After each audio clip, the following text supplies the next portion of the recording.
faithfully conveying value, interpreting great books from around the world. Hello, this is Sally Storytelling. Today we're interpreting the book, How Does Hollywood Do Business? Hollywood is almost synonymous with movies. It's home to the world's most famous film studios and stars, and always buzzing with tabloid news hitting the headlines. It's this melting pot that draws people with movie dreams from around the globe every day, dreaming of leaving their handprints on Hollywood's Walk of Fame and adding their own sparkle to the film world. Hollywood's charm comes not only from letting dreamers join in, but also from its robust film industry and steady flow of top-notch movies worldwide. This makes every aspiring person believe that Hollywood is where their movie dreams set sail. So, how does Hollywood's huge machine work? How do they ensure big movies flow steadily to the market?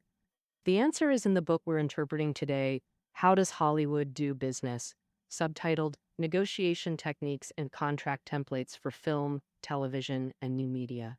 And then finally, co-authored by Dana Appleton, Entertainment Media Special Counsel at Shenji Law Firm in LA, and Daniel Yankelevich, attorney for Sony, HBO, New Line Cinema, and business head. It's a widely popular guide for production and legal matters in the U.S. entertainment industry, often picked by professionals as essential reading for newbies. The book covers negotiation tactics throughout Hollywood's entertainment sector, unveils hidden deal processes for films, series, and production, and offers tons of pro tips for working in the field. Burn by myself. With 13 chapters, the content is split into 3 parts: Hollywood professionals, Hollywood deals, and Hollywood profits.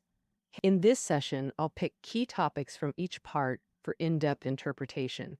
First, we'll explore Hollywood professionals, focusing on 2 groups: agents for directors, actors, and writers, covering both agencies and independents. The second group is roles tied to production companies like entertainment attorneys, creative heads, business managers, and trade groups. Among them, the main job of agents is to connect their clients with work opportunities and handle negotiation-related tasks. The people they serve include actors, writers, directors, producers, or other crew members. After helping clients reach agreements, agents can take a percentage fee from the compensation their clients earn. Usually, artists opt for reputable agencies or well-known independent agents. Because many production companies only collaborate with big agencies and don't accept resumes or materials from outsiders. Simply put, if a production company needs a leading actor, they won't waste effort evaluating every male actor in Hollywood. Instead, they prefer to talk directly with agencies they've worked with before that have good records. This approach not only boosts the production company's efficiency, but also lets reputable agencies offer solid guarantees. For instance, if a production company plans to invest hundreds of millions to make a sci-fi film and needs a director, they might approach a top U.S. agency like Creative Artists Agency, hoping they'll recommend a skilled director. Well, at this point, CAA is very likely to do so. After discussing with their famous director Steven Spielberg and confirming, they'll step in to negotiate details with the production company, helping Spielberg secure the deal. And all of this, once both sides reach satisfactory terms, Spielberg will come on board to direct the movie. Additionally, agencies and independent agents use their industry experience and connections to find better business opportunities for their clients. Now, for example, an independent agent might have wide networking resources. When they hear a creative director is casting, they'll proactively contact companies to recommend actors they represent, aiming for key roles in films. However, there are subtle differences between agencies and independent agents. Generally, agencies must be licensed by artists' unions or industry associations like SAG-AFTRA and follow regulations to operate. Otherwise, contracts signed by agents might be deemed invalid. Independent agents only need to be hired by artists, requiring no government licenses, guarantees, or union authorization to provide services. Well-known independent agents leverage industry prestige and personal connections to secure more opportunities and higher pay for artists. For example, stars like Clint Eastwood and Leonardo DiCaprio choose to work with famous independent agents. The second difference between agencies and independent agents is compensation. Independent agents generally earn higher commissions than agencies. For instance, agencies typically take 10% of artists' earnings, while independents can get up to 50%, causing agency dissatisfaction. To resolve market competition, the Association of Talent Agents caps independent fees at 15% of artist income with maximum 3-year contracts. This rule partially balances market share between agencies and independents. Another balancing factor is the difficulty of independent agents' work. After signing artists, independents handle all promotion, tailor roles to their strengths, and successfully market them. This is no easy job. Independent agents need strong responsibility and significant energy investment. If successful, they gain fame and fortune. If they fail, they lose trust and reputation. High rewards come with high difficulty and risk. This deters many would-be independents, pushing them toward reliable agencies instead. Next, let's discuss production company roles. Entertainment lawyers, creative directors, business coordinators, and trade associations. Entertainment lawyers protect clients' legal rights, like Frank Darabont, who directed The Walking Dead's first season.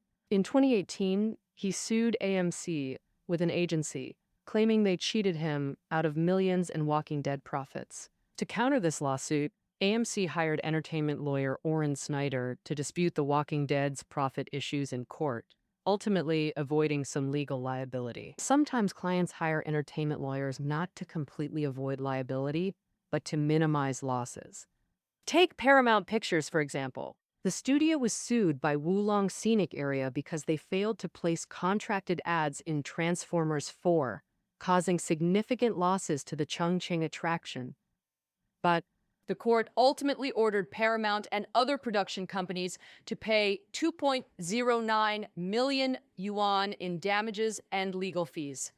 Though they paid compensation, this loss was negligible compared to the 1.97 billion RMB box office revenue, a result made possible by their entertainment lawyers. Next are creative directors, also called executive producers, who decide which projects to develop and which to abandon. Take legendary creative director Jerry Bruckheimer, who deeply engages in overall planning, casting, and script analysis, using his expertise to make precise market judgments. Hits like Pearl Harbor and Pirates of the Caribbean came from him. Bruckheimer once said, "A film's success comes from gathering talent and giving opportunities to great actors, directors, and writers. Finding the right people is crucial." Opposite, like when Disney executives didn't understand Johnny Depp's flamboyant style during Pirates of the Caribbean casting. And Depp also felt Disney didn't understand Captain Jack Sparrow, leaving both sides at an impasse near collapse. It was Bruckheimer who insisted to Disney executives, "Depp has something he wants to play with in his mind. I believe he'll deliver," finally winning Disney's approval. Depp played Captain Jack Sparrow. The result, as we know, gave the world a Captain Jack who always kept us guessing, while making Johnny Depp globally famous. For this, Depp remains deeply grateful for Bruckheimer's keen eye for talent. When creative directors finalize themes and prepare to hire writers and actors, business coordinators take the stage. After receiving the creative director's request, they contact agents for qualified directors, actors, writers, and other creators on behalf of the production company for inquiries, quotes, and negotiations. Once both parties agree, the business coordinator drafts an internal memo for the legal department to prepare formal employment agreements until final signing. The last category is collectively called industry associations.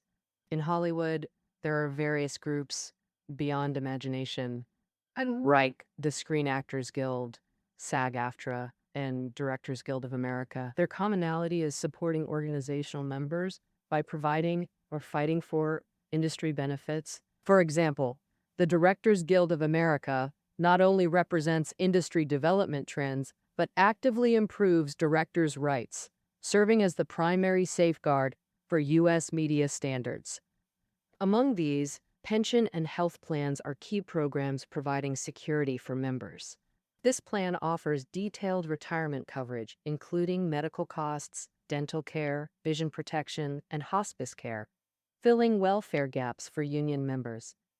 Additionally, the DGA provides industry awards recognizing members' professional achievements. These awards are even considered indicators for that year's Oscars. Chinese director Ang Lee was nominated for the 65th DGA Award for Outstanding Directing in 2013 for Life of Pi. Shortly after, he won the 85th Academy Award for Best Director in February 2013. This honor cemented Ang Lee's status among the world's elite directors. Having covered players from each camp, let's now enter Part 2, Hollywood Agreements. Even after professionals clash and reach verbal agreements, the game isn't over until promises are on paper. Only signed Hollywood agreements bring real closure. So, how effective are these agreements? Mature Hollywood agreements oversee collaboration across all film industry departments and supply chains, ensuring seamless cooperation and clarifying rights, responsibilities, and benefits. And big, only with such safeguards can every participant confidently engage in film production, ensuring stable and controllable quality. They author the 6 agreement categories: writer, producer, director, actor, below-the-line personnel, and digital content agreements. Quote, Each category is further outlined for film, TV series, and reality shows. For example, writer agreements are crucial to a production's success. Writers often say, without a script, you can't make a movie, not even a bad one. You still need a script? The Writers Guild of America provides standardized agreements covering scripts, scope, credit, payment, residuals, and royalties. Let's examine writer agreements through compensation and creative standards. First, payment. The WGA requires producers to provide minimum compensation. For films over $5 million, adapting existing material pays around $30,000. Polishing existing scripts pays about $15,000, sometimes more, depending on negotiation and the writer's reputation. Writers typically receive 50% payment when starting work. The remaining 50% comes after submission, an unwritten industry rule. If meeting funds urgently, writers can negotiate advances. Except special cases, they rarely get back-end participation like box office shares. Famous solo original writers might negotiate up to 5% of net profits. For shared credit, this drops to 2.5%, requiring producer approval. Another key aspect is script creation standards. Agreements specify writers' creative obligations. When adapting true stories, writers must highlight nonfiction content. If information comes from newspaper articles, writers must cite the publication and date. If writers properly cite nonfiction sources and confirm full authorization from real-life subjects being adapted, producers can assess project viability and minimize copyright risks after release. The author notes Hollywood producers see writers as replaceable due to countless screenwriters pitching daily at studio gates, gradually pushing them to the industry's bottom. This makes writer agreements the simplest among the 6 categories. What about complex agreements? That brings us to actor contracts, extremely intricate deals covering pay, insurance, payment methods, contingent compensation, box office shares, bonuses, scheduling, promotion, credit, nudity clauses, etc. Compensation probably interests people most. Key factors affecting pay include popularity, role importance, work duration, and prior negotiation terms. Popularity is the most crucial factor.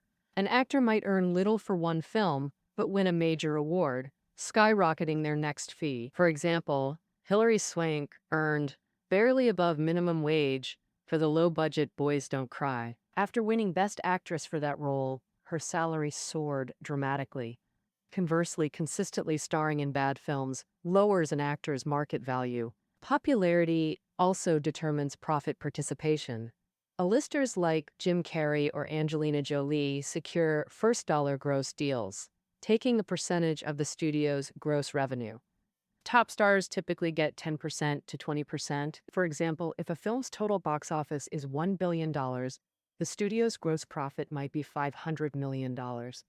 An actor with first dollar gross rights could then earn $50 to $100 million, though only superstars enjoy such privileges. Thus, top actors' income is substantial, and that's just the tip of the iceberg, excluding bonuses, contingent compensation, overtime pay, health insurance, pensions, and even entourage costs covered by some studios. These add up significantly, but exceptions exist. Some actors forego high fees to work with beloved directors. For instance, actors might accept minimum wage just to appear in works by directors like Woody Allen or Spike Lee.